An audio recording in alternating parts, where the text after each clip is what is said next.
Hey everyone, welcome back again to Joey's Wild Collection channel. Your host, Joey himself. That's right. Well guys, welcome back again on this particular great video for you all today. I'd like to discuss today on a little bit of a review series of mine on this particular album. Yes, this might not be the original album, but this album has just come out about, I'd say about a couple of months ago. It was released by FTD, which stands for Follow That Dream Records. And what album am I talking about today is this fantastic Fun in Acapulco album with Elvis starring in the film, of course. And as you can see, here's the back. A great, wonderful looking piece of artwork that was made by FTD Design. I thoroughly enjoyed it. This was actually vinyl edition produced and art directed by Roger Simone, basically, of this album. As you can see, I have it in my protective clear sleeve that I usually put them in. And what do I usually do with this protective sleeve is, as you can see, here's a hype sticker. It's right over here. They do state it as a special limited 2 LP edition featuring Bossa Nova Baby, Mexico, El Toro, You Can't Say No in Acapulco, Margarita, and studio outtakes with many more. It's a 180 gram heavyweight vinyl, as they state on the hype sticker here. So what do I do with the hype stickers? From the original shrink wrap, I would take it off gently with a razor blade and then just paste it on this nice clear cover. So how do I look at it? It's like this. Check that out. See? So here we go. Nice glossy looking cover without any kind of wear, no kind of dings, no nothing from when it was shipped from the factory. This record I picked up on shopgraceland.com. I believe the record was about $55. Which is, I think, a great price for this particular album. And mostly all these FTDs, when they come out brand new, they were around $55, $50. Even some of them came up to be even, I believe, about $45. But with the prices of the oldest, or the, not the latest, but I'd say like the earliest releases, they just go ridiculous, crazy amounts of money. That we could discuss a little bit later on after I kind of give a review on this album. As you can see, open up the gatefold. Great stuff. As you can see over here, you got the single of Bossa Nova Baby, and also Witchcraft that was on, I think, side 2 came with it. Some of the movie pictures outlining. Then, of course, here's the album that was promoting that time, Fun Acapulco, with the 2 bonus songs. Here are the different versions, like Japanese, Mexico, and even I believe it's like UK, all different from international, as you can see. And on the bottom, you get a little bit of insight of the recording from the sessions as well. Now, all these sessions from this track were recorded early of January, or actually no, sorry, later January. I think it's on January 22nd till January 23rd, I believe, on 1963. Interesting fact though is on the song called, I believe it was Guadalajara, that song was not live recorded studio, meaning Elvis was not there present recording the vocals. So Elvis actually vocals came in around in February of 63. He recorded his voice, and then they kind of overdubbed it and spliced it together, and they made it as it is, Guadalajara. As you can see, let me get the record. The record, it comes with a generic white sleeve on both. Wonderful looking labels. This is more of a UK, I believe, type of label that has been stamped on. Take a look. That's side 1. Nice looking clean copy of the record without any kind of blemishes, any kind of sorts of line, hair scratches, or anything. I mean, that's what you want when you pay for these type of records, right?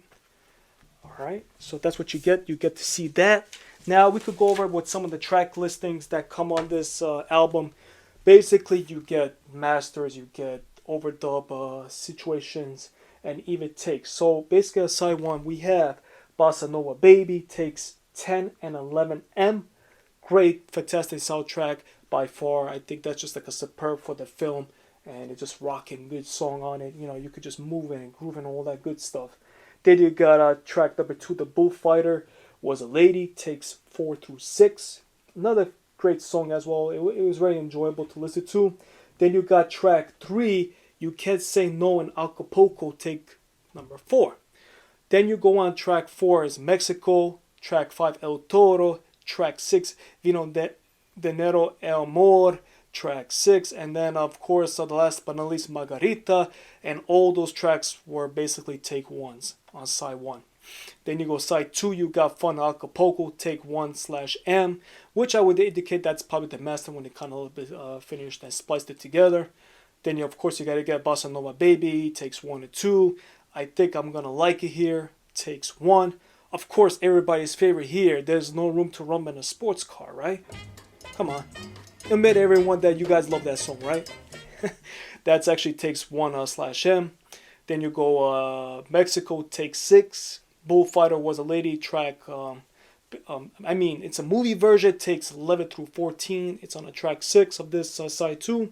And last but not least, it's a vocal overdub, takes 3 or 4 of Guadalajara. Then basically you go on side 3. You have You Can't Say No in Acapulco, take 5/M. Track 2, Vino, Dinero, Amor, the Amigos Cafe version, take 1. Basically, it's just the guys are singing, behind. This is no Elvis. This is just like the take. I believe that was used for the movie. You could put it that way as. Then you got track 3, I Think I'm Gonna Like It Here, takes 8 and 9. Margarita, take 5 and 6. Bossa Nova Baby, take 3. Number 6 is Bossa Nova Another Baby, takes 4 and 5. And then, of course, the last but not least, again, another Bossa Nova Baby, take 6. So basically, from tracks 5, 6, and 7, you got from takes 3 through 6. As you can see. Side 4, you get Mexico, takes 7. Then you got Bullfighter Was a Lady, that's the movie version as well. That was a take 17/M. Vino, Dinero, Amor, takes 2 and 3. Then you got the movie version, I Think I'm Gonna Like It Here, that has been spliced between 18 and 19 as a master M. Then of course you got the special bonus songs, which would be Witchcraft, Love Me Tonight, and Slowly But Surely, and those were all the takes from either 3, 6, 5, and they're all like master spliced right here, as you can see. So my real take is they done a fantastic job of basically quality control, releasing this the way it was mastered on this particular 2 vinyl LP set. Now, of course, again, like I stated before, they did release this as like box set sessions, and unfortunately I missed out on that. But for this companion kind of set that they released on this, they did a beautiful chronically order of the track listing. Like when you put it on the turntable, you could just like listen through it thoroughly without skipping anything. And the way you just hear from the background, Elvis talking with the guys, talking with the studio producers, engineers, everybody who are recording, it's just awesome. And majority of all these FTDs, they have done a great job. Now, one thing I just want to discuss also about FTD wise as well, since we're on topic and subject of this great album of Fun Acapulco, I just find out kind of not even I'm not gonna say anymore. I hate to use this word unique because there is no such thing as being unique. But from the standards of all these albums being sold, from let's say like the earliest releases, from Blue Hawaii being the first one from 2009, then you got the Jungle Room sessions, and then you got all the great other stuff out there. Elvis Is Back. Those albums particularly, and I've been actually kind of been tracing around on eBay lately, even on Discogs. I think there was a discussion with Mark from Elvis for Everyone's channel. He had on his live chat just about a couple of days ago, and he also had a video uploaded yesterday about one particular album that was Elvis Is Back, which fetched up to almost like $1,000, an American $1,000, just a little well over $1,000, including shipping. I mean, if you kind of a little bit not overthink, but just think about it. How can an FTD, and I'm not saying anything wrong about the FTD, an original release, that this would be more valuable than actually original album that it's like a mid-top condition. Meaning by, if you take an album, or let's say even singles, early days of Elvis recordings back from the Sun Studio sessions now, you got the original 45s, like that, That's Alright Mama with Blue Moon Kentucky, that is going to be fetching well over than, let's say like Elvis Is Back for like $1,000. I mean, you kind of label that out together. People are really milking, the shit out of this. I'm just going to be the way I'm going to explain this. Because it makes it that for fans, let's say like myself, because I was never into collecting FTDs when I was collecting Elvis's records, let's say like about 10, 12, whatever years ago when it first came out, like 2009, I was more into originals and I was buying original records, singles, whatever I could have got. And I kind of been missed out, and I started sometime about 2016. Okay, and even still by 2016, those records were already fetching up a lot of pretty money, a couple of $100s. Now we don't even talk about a couple $100. We're talking about well over to like $600, $700, $800 a release, an album. So that kind of puts it down, let's say, aspect of me being an Elvis fan, and would love to have the whole collection collage because I love records and I love vinyl records. I love all sorts through CDs, cassettes, 8-tracks, whatever you want to reel to reel. Whatever could be Elvis profound, I'm into that. And I would love to have it in my collection. But we all have to take a consideration, putting on the drawing line between what are you going to be putting upon. And I was always into vinyl records, okay? And of course, original's original. And if I could start collecting to international, I would love to start collecting maybe UK pressings, Japanese pressing, German pressing, whatever, all the international out there. But I want your thoughts, guys. And I know I already read a lot of comments from you all, on Mark's channel, especially, you guys left all the comments below. I just even released recently, I was always a fan of purchasing a FTD well over $150.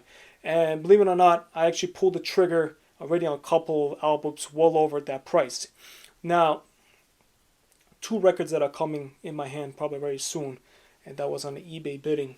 I had one, basically, it was the GI Blues Volume Number 1 and Elvis Country from FTD. Now, mind you, these are not brand new at all. They are open, and it supposedly, as is claimed, it was just played probably once, whatever. It does come with, so-called a hype sticker, which I also find that having a hype sticker also brings up a lot of value, which is kind of insane. I'm just trying to let you guys know this is how I feel, my opinion. Now, you guys can have your opinions about it, and I'd like to hear it. That's why, leave comments below. I paid also about, in American-wise, US dollars, I think it was like between $240, $250 an album. So let me know what your take about that is. Because I've seen albums that went like over like $300, $500, $600, $700 bidding, and it ended up that high. Like myself, like a lot of you, if you guys are just new to collecting FTDs, you won't be able to get these albums in your collection. And that's the very unfortunate part about it. You know what I mean?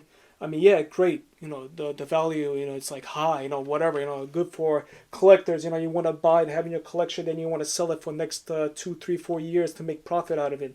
If you're looking to make profit out of these albums, that means it's just more of you just rigging the whole system of this and not giving the people to enjoy these albums in their hands, to have it in the collection and to actually listen to it and not just having it sealed, because having it sealed does not do any good. Like I just said before, if you're just buying that just to have in your collection, just to make money out of it,